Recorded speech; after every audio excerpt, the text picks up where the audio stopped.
All right, if you're a front-end developer, you definitely know this feeling. You build a layout, it looks perfect, but then it breaks in the one way you never expected. We've all been there. Today, we're going to tackle one of those classic gotchas by uncovering a modern browser API that seriously might just change how you build responsive components. So let's set the scene. Meet Timothy. He's a developer, and he's just built this absolutely gorgeous analytics dashboard. But then he clicks a button. A sidebar slides open, and his beautiful chart, it doesn't resize. Nope, it just gets awkwardly sliced in half, disappearing behind this new menu. It's so frustrating, and I bet we've all seen a bug just like it. And here's the part that's really driving him nuts. If he grabs the corner of the browser window and just drags it, the chart resizes perfectly, flawlessly. He knows the logic is there, right? He's using a window.addEventListener resize. So what gives? Why does it work for the whole window but completely ignore the sidebar? What is going on here? Okay, so to figure this out, Timothy brings in his mentor, Margaret. She takes one look at the code and she gets it immediately. The diagnosis is simple. It's not that his logic is wrong, it's that he's using the wrong tool for the job. Completely. And this is the absolute key. She tells him, you are relying on a blunt instrument to do precision work. Think about that. The window resize listener. It's powerful, for sure, but it's not precise. It's from a simpler time on the web, and it is totally the wrong choice for the kind of precision we need today. And that really puts the problem into perspective, doesn't it?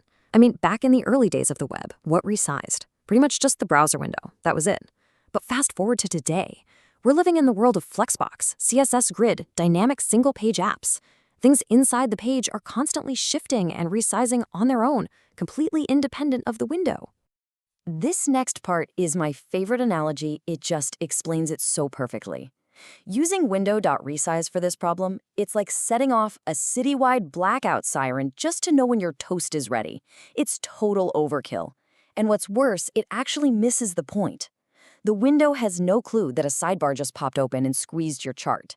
You don't need a massive city alarm, you need a little sensor right on the toaster. Okay, so if the old way is a blunt instrument, what's the new way? What's the modern precision tool we need?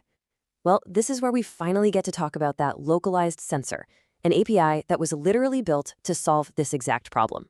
And that tool is the Resize Observer. It's a browser API, and listen, it does one thing, but it does it perfectly. You just tell it, hey, watch this specific element, and it will let you know the instant that element's size changes, for any reason. See? It's not a blackout siren, it's more like a smoke detector that you install right inside your component. And you know what? Using it is actually super straightforward. You just create a new observer. Then you tell it which element to observe. You give it a little function to run when that resize happens. And here's the one crucial thing you have to remember. Always, always disconnect the observer when your component unmounts. That's super important to avoid memory leaks. So Timothy goes back to his code. He makes this one simple change, pointing the new observer right at his charts container. He holds his breath, clicks that toggle menu button, the sidebar slides in, and it just works. Like magic. The chart instantly, smoothly resizes to fit the new space. And you realize this isn't just a bug fix. This is a totally different way of thinking about how components should be built. This is what Margaret was talking about. And it's really the big idea here. The component doesn't need to listen to the whole window anymore. It's now in charge of itself. It's responding to its own environment. It has become completely self-sufficient, or as she puts it, self-aware. And the benefits of this approach are just huge. First off, your component is decoupled. It's isolated. That makes it way easier to maintain. It's also super performant because you're tapping right into the browser's highly optimized engine. And the best part? Modern frameworks have made this even easier. You've got hooks like Use Resize Observer that pretty much handle all the setup and cleanup for you. So when you boil it all down, the big idea is this. We need to move away from these big global listeners and start using localized observers. It's a really powerful pattern for building components that are resilient, fast, and truly independent. And that kind of leaves us with one final question to think about, right? What other citywide sirens are still going off in your code that could probably be replaced with a much quieter, much more precise smoke detector?